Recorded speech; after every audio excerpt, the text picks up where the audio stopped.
श्री शिवाय नमस्तुभ्यम दोस्तों। चैत्र मास की जो एकादशी है, कृष्ण पक्ष की पाप मोचनी एकादशी, जैसा कि नाम से ही आपको स्पष्ट हो गया होगा कि ये सारे पापों का क्षय करने वाली एकादशी है। शास्त्रों में ऐसा कहा गया है कि इस दिन अगर आप व्रत करते हैं और उपवास करते हैं तो मनुष्य अपने पूर्व जन्मों के भी पापों से मुक्त हो जाता है। इसलिए पाप मोचनी एकादशी आत्मशुद्धि और ईश्वर की कृपा के साथ साथ मोक्ष प्राप्ति के लिए अत्यंत शुभ माना गया है। तो आइए जानते हैं कि चैत्र मास के कृष्ण पक्ष की पाप मोचनी एकादशी की तिथि, पूजा विधि और शुभ मुहूर्त के बारे में।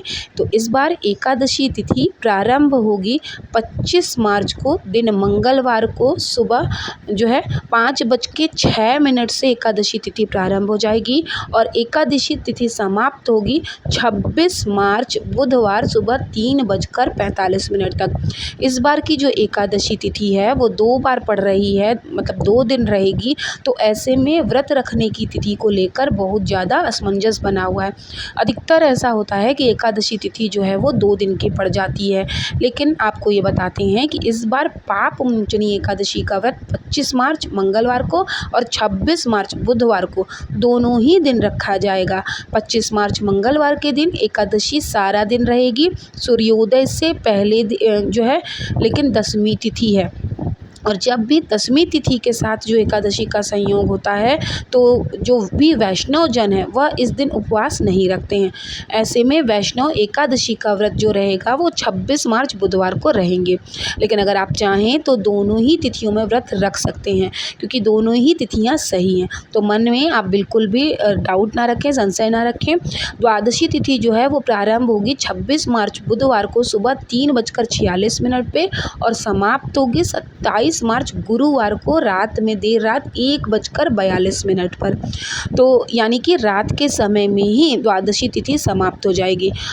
और ये जो द्वादशी तिथि है ये महाद्वादशी तिथि होगी, क्योंकि सुबह सूर्योदय से पहले से लेकर जो है देर रात तक द्वादशी तिथि रहेगी। तो ऐसे में बहुत से भक्त एकादशी के साथ साथ द्वादशी को भी व्रत रखते हैं, क्योंकि ऐसा संयोग बहुत कम ही देखने को मिलता है। तो इस बार एकादशी का जो व्रत है वो बहुत ही शुभ योग यानी कि सर्वार्थ सिद्धि योग में रखा जाएगा, और ऐसा संयोग बहुत ही कम होता है कि एकादशी में ही सर्वार्थ सिद्धि योग भी बन रहा हो। तो ऐसे में शिव योग इस बार 25 मार्च को दोपहर 2:53 तक रहेगा और बाद में सिद्धि योग प्रारंभ हो जाएगा। 26 मार्च को सिद्धि योग दोपहर में 12:26 तक रहेगा और बाद में साध योग जो है वो पूरा दिन रहेगा। और जब इस बार एकादशी का व्रत क्योंकि 2 दिन रखा जा रहा है तो ऐसे में जो पारण है यानी कि व्रत खोलने का जो मुहूर्त है वो अलग अलग प्राप्त होंगे। तो ध्यान रखिएगा, जब भी आप एकादशी का व्रत रखते हैं तो आपके व्रत का पारण मुहूर्त के साथ साथ हरिवासर के समय का भी पता होना चाहिए, क्योंकि कई बार लोग उपवास तो रख लेते हैं लेकिन हरिवासर के समय में व्रत खोल लेते हैं और हरिवासर द्वादशी तिथि लगते ही आरंभ हो जाता है, जो कि 5 से 6 घंटे तक रहता है। तो इस अवधि में व्रत नहीं खोलना चाहिए।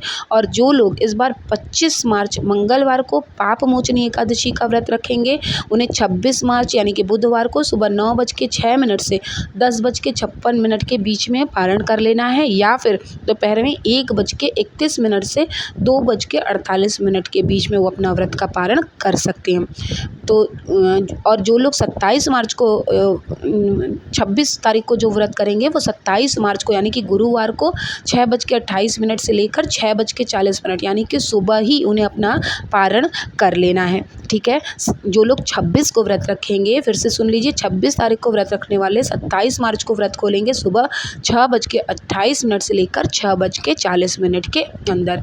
अब ऐसे में प्रदोष व्रत भी पड़ जाएगा। तो जो लोग प्रदोष व्रत रखते हैं यानी कि त्रयोदशी तिथि व्रत रखते हैं वो क्या करेंगे, क्योंकि मासिक शिवरात्रि भी लग जाएगी, बहुत सारे लोग मासिक शिवरात्रि का भी व्रत करते हैं। तो ऐसे में अगर एक पहर में, सुबह के पहर में अगर आप व्रत का पारण किसी सात्विक चीज़ से कर लेते हैं तो उसमें आपको प्रदोष काल में नमक का सेवन मत करिएगा। तो आपको प्रदोष काल में, क्योंकि शिव जी की पूजा करनी होती है, ऐसे में आपको दोष नहीं लगता है। तो ध्यान रखिएगा, जो लोग प्रदोष या मासिक शिवरात्रि का व्रत करने वाले हैं ऐसी किसी भी चीज़ को ग्रहण मत करिएगा जिससे आपका व्रत खंडित हो। सात्विक चीज़ आप ले सकते हैं, क्योंकि शिव जी की पूजा प्रदोष काल में होती है। तो अपने मन में कोई भी संशय मत रखिएगा। खास समय है कि 3 दिन आपको पूजा भक्ति के लिए मिल रही है, तो मन में बिना शंका किए आप व्रत अच्छे से कर सकते हैं। ठीक है, तो आई होप कि आप सभी के लिए वीडियो बहुत बहुत यूज़फुल रही होगी। 2 दिन की एकादशी है, दोनों ही दिन शुभ है। व्रत का पारण 3 समय का आपको मिला हुआ है। किसी भी समय आप देखकर अपने दिन के हिसाब से आप व्रत का पारण कर सकते हैं। पूजा सुबह शाम दोनों समय आप कर सकते हैं, क्योंकि दोनों ही दिन पूरा दिन एकादशी है, तो आप अच्छे से पूजा भी कर सकते हैं।